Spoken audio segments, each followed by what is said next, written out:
नमस्कार, आप देख रहे हैं सी न्यूज भारत में। आपके साथ आकांक्षा यादव। वक्त हो चुका है न्यूज बुलेटिन का, तो आइए नजर डालते हैं इस वक्त की खास खबरों पर। पिनाहट चंबल नदी पर हजारों की संख्या में पर्यटक दूर दूर से नजारा देखने के लिए आते हैं। लगातार पर्यटकों द्वारा चंबल नदी को पर्यटक स्थल बनाने की सरकार से मांग कर रहे हैं। चंबल नदी का नजारा निहारने के लिए ब्लॉक प्रमुख सुग्रीव सिंह चौहान पहुंचे। वहीं चंबल नदी के आसपास गंदगी को देखकर प्रमुख ने नाराजगी जताई और सफाई कर्मचारियों की फटकार लगाई। प्रमुख ने नगर पंचायत अध्यक्ष किशोरी गुप्ता से चंबल नदी पर साफ सफाई करने के लिए मांग की है। चंबल नदी के आसपास साफ सफाई होना जरूरी है। आज आपने पिनाहट चंबल घाट का तय किया है बोट द्वारा, कैसा महसूस कर रहे हैं? बहुत अच्छा है, यहाँ बहुत सारे क्रोकोडाइल हैं, अच्छा है काफ़ी वेदर, बस गर्मी है यहाँ पे थोड़ी। क्या अपेक्षा रखती हैं आपके लिए? अच्छी अपेक्षा है, थोड़ा सा पिकनिक स्पॉट होना चाहिए, थोड़ा सा बच्चों के लिए और कुछ होना चाहिए यहाँ पे, जैसे झूले लग जाए या कुछ थोड़ा सा और अच्छा होना चाहिए कि आगरा वाले आ सके यहाँ पे, क्योंकि अभी थोड़ा सा फैसिलिटीज कम है यहाँ पे, तो थोड़ा सा प्रॉब्लम हुआ है। थोड़ा पानी की क्लीनिंग फैसिलिटी भी नहीं होना है, चाहिए यहाँ पे, थोड़ा क्लीन होना चाहिए, गंदगी ज़्यादा है। गंदगी ज़्यादा यहाँ की सफाई पर ध्यान दिया जाए, थोड़ी जगह अच्छी है तो उसको ढंग से मेंटेन किया जाए। लोगों को यहाँ रोजगार भी पे मिलेगा। टूरिस्ट एरिया बन सकता है अच्छा खासा, अगर यहाँ पर क्लीनिंग हो ढंग से तो।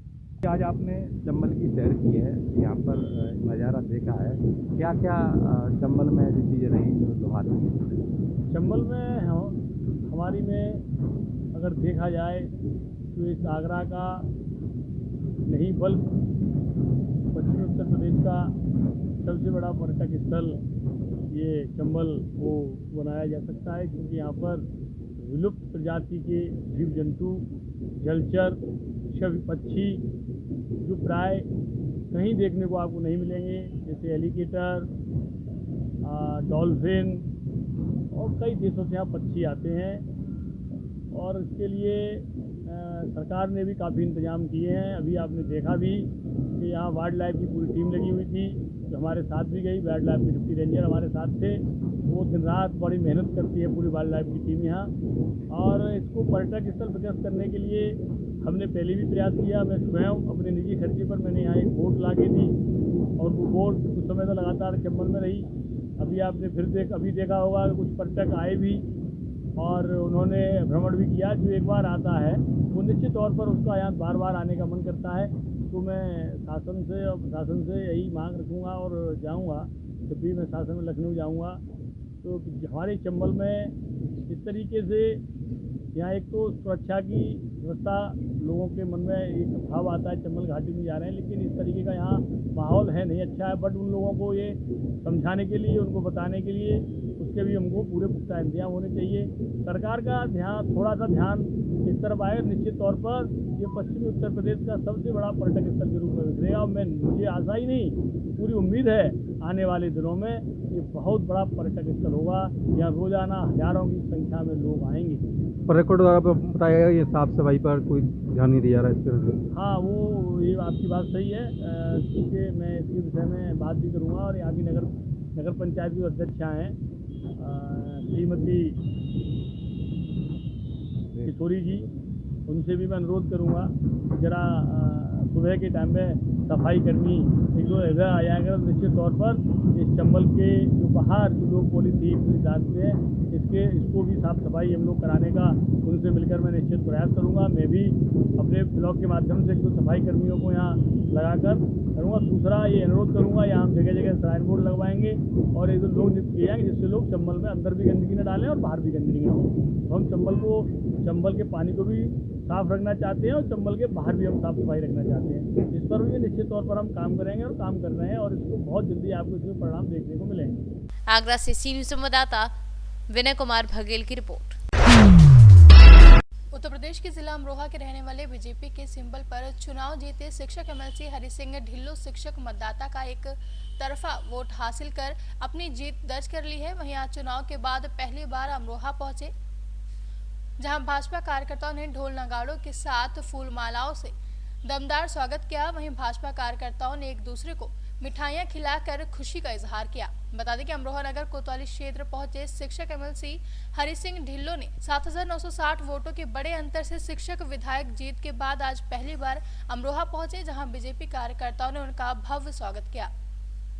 आपका नहीं आज आपने तो जीत दर्ज कराई, कहेंगे ये जीत शिक्षकों की जीत है, गुरुजनों की जीत है और मैं धन्यवाद करना चाहता हूँ तमाम शिक्षक मतदाताओं को, तमाम उन प्रबंधक साथियों को, प्रधानाचार्यों को, जिन्होंने भारतीय जनता पार्टी में आदरणीय योगी जी में, आदरणीय मोदी जी में अपनी आस्था व्यक्त की है और निश्चित रूप से जो समस्याएं इनकी हैं उन समस्याओं को रखेंगे। इसी उद्देश्य से भारतीय जनता पार्टी ने पहली बार उत्तर प्रदेश में शिक्षक विधायक का चुनाव लड़ा है। निश्चित रूप से जो लगता है, जो हालात हैं, जो परिस्थिति हैं, लोगों के मन में योगी जी और मोदी जी के प्रति बहुत सद्भावना है और निश्चित रूप से 2022 में ही भारतीय जनता पार्टी की सरकार प्रदेश में बनने वाली है। अमरोहा से सी न्यूज संवाददाता गौरव श्रीमाली की रिपोर्ट। गया जिला के बाकी बाजार प्रखंड अंतर्गत रोशनगंज थाना के सैदा बेदा गांव में वन अधिकारियों द्वारा अवैध रूप से चल रहे आरा मशीन को ध्वस्त किया गया। बता दें कि रोशनगंज थाना क्षेत्र में चल रहे अवैध रूप से आरा मशीन की खबर प्रमुखता से चलने के बाद वन अधिकारी हरकत में आए और रोशनगंज थाना क्षेत्र में अवैध आरा मशीन को ध्वस्त किया, जिसमें 5 आरा मशीन और तकरीबन 2 ट्रैक्टर लकड़ी को जब्त कर अपने कब्जे में ले लिया। साथ ही साथ पननिया में भी 2 लाख की लकड़ी जब्त की। इस मौके पर प्रशिक्षु DFO Shweta Kumari, ranger Kumar Satendra, forester Siddheshwar Singh, SBO Ramashish Chaubey व अन्य लोग मौजूद रहे। क्या नाम हुआ मैडम? मेरा नाम श्वेता कुमारी है। यहाँ कितना आरा मशीन रोशनगंज में कबाड़ा है? अभी तक तो 2 हो चुका है, बट रिपोर्टिंग हुई थी 3-4 की और अभी कितना बाकी है? अभी 2 बाकी है। 3 बाकी है? 2 बाकी है। 2 और कहीं निशाना है जी? और कहीं भी निशाना है? हाँ है, यहाँ पे बहुत जगह से इंफॉर्मेशन आई थी। हम लोग भी कंटिन्यूअस इनको नोटिस भेजे हैं, इन्फॉर्म करते रहे, रिप्रेजेंटेशन का अवसर भी देते रहे हैं, बट इन्होंने सब सारे वैधानिकता को साइड करते हुए स्टिल अपना इलीगल एक्टिविटी जारी रखा है। इसीलिए मजबूरन हम लोगों को आज ये एक्टिविटी करना पड़ रहा है। Thank you. गया से सी न्यूज संवाददाता अशोक शर्मा की रिपोर्ट। हाथरस पुलिस की त्वरित कार्रवाई तथा सशक्त पैरवी से घटना के मात्र 50 दिनों के भीतर न्यायालय द्वारा बलात्कार एवं पॉस्को एक्ट के अभियुक्त को आजीवन कारावास तथा अर्थदंड की सजा सुनाई गई। 13 अक्टूबर को थाना सासनी क्षेत्र में एक 4 साल की बच्ची के साथ उसके पड़ोस में रहने वाले व्यक्ति द्वारा दुष्कर्म की घटना कारित की गई थी, जिस पर थाना सासनी पुलिस द्वारा तत्काल मुकदमा पंजीकृत करते हुए अभियुक्त को गिरफ्तार कर जेल भेजा गया था। इस घटना में हाथरस पुलिस द्वारा पूरी संवेदनशीलता के साथ फॉरेंसिक साक्ष्य संकलन की कार्रवाई की गई तथा गुणवत्तापूर्ण तरीके से विवेचना को मात्र 9 दिन के अंदर पूर्ण करते हुए 9 दिन के भीतर चार्जशीट माननीय न्यायालय प्रेषित किया गया। उसके उपरांत इस मामले में सशक्त पैरवी हाथरस पुलिस द्वारा की गई। सभी गवाहों को संबंधित माल तथा अभिलेखों को समयबद्ध तरीके से माननीय न्यायालय के समक्ष प्रस्तुत किया गया और आज इस घटना के उपरांत 50 दिन के भीतर जो आरोपी है, जो अभियुक्त है, उसको माननीय न्यायालय द्वारा आजीवन कारावास से दंडित किया गया है तथा उस अभियुक्त के ऊपर 1 लाख रुपए का जुर्माना भी माननीय न्यायालय द्वारा लगाया गया है। हाथरस से सी न्यूज संवाददाता अनिल दीक्षित की रिपोर्ट। रामपुर सामुदायिक स्वास्थ्य केंद्र में डिलीवरी के नाम पर वसूली हो रही है। पैसे नहीं देने पर प्रसूताओं को जिला अस्पताल रेफर कर दिया जाता है और डरा धमकाकर पैसे वसूलने का अस्पताल में गोरख धंधा चल रहा है। सामुदायिक स्वास्थ्य केंद्र के भ्रष्टाचार के खिलाफ कई कार्यवाही होने के बाद भी भ्रष्ट कर्मचारी व अधिकारी बेखौफ होकर अपनी जेबें भरने में मस्त हैं। और ऐसा ही एक मामला रामपुर के सामुदायिक स्वास्थ्य केंद्र में देखने को मिला, जब एक नर्स ने डिलीवरी के नाम पर 300 रुपए वसूल लिए। पीड़ित प्रसूता के पति अरविंद सरोज निवासी सिरौली का आरोप है कि वह गुरुवार शाम 5:30 बजे अपनी पत्नी का प्रसव कराने सरकारी अस्पताल रामपुर पहुंचा, जहां सामुदायिक स्वास्थ्य केंद्र में कार्यरत स्टाफ नर्स बबीता यादव ने 800 रुपए मांगे। प्रसूता की आनाकानी करने पर धमकी देने लगे कि प्राइवेट में जाते तो 5000 आराम से देते, मगर यहाँ देने में तकलीफ हो रही है। पीड़िता प्रसूता के पति ने कहा कि मेरे पास 300 रुपए हैं, उससे ज्यादा मेरे पास पैसे नहीं हैं। नर्स ने धमकी देते हुए कहा कि दोबारा डिलीवरी कराने मत आना, और इतना ही नहीं, पैसे नहीं देने पर जिला हॉस्पिटल रेफर करने की भी धमकी दी। नाम बताइए। अरविंद सरोज, गांव सिरौली। क्या समस्याएं हैं अरविंद आपकी? कल मैं अपने बीवी का डिलीवरी के लिए लेके गया था रामपुर सरकारी अस्पताल में। तो ले जाते वहाँ हम करीब 5:30 बजे मेरे बीवी का डिलीवरी हुआ। पहुँचने के बाद वहाँ कर्मचारी लोग आए, तो डिलीवरी होने के बाद जब हमारा छुट्टी लेने का टाइम हुआ तो वहाँ से लोग पैसे का डिमांड करने लगे। कितना पैसे का डिमांड कर रहे थे? यही नर्स थी वो और वहाँ जो साफ़ सफाई की थी जी। वो लोग बोल रहे थे 300 साफ़ सफाई का और यही 500 मांग रहे थे नर्स। अच्छा, टोटल कितना मांग रहे थे आपसे? वही 8-900 के आसपास। अच्छा, तो मेरे पास ज़्यादा पैसा नहीं था। कितना पैसा था? आप कितना दे रहे थे? 300 रुपये मैं अपनी मर्जी से दे रहा था। हाँ, तो क्या वो लोग कहे? वो लोग का बात करने का तरीका ये है कि बोलते हैं प्राइवेट में जाओगे तो इससे ज़्यादा पैसा लगेगा, वहाँ दोगे।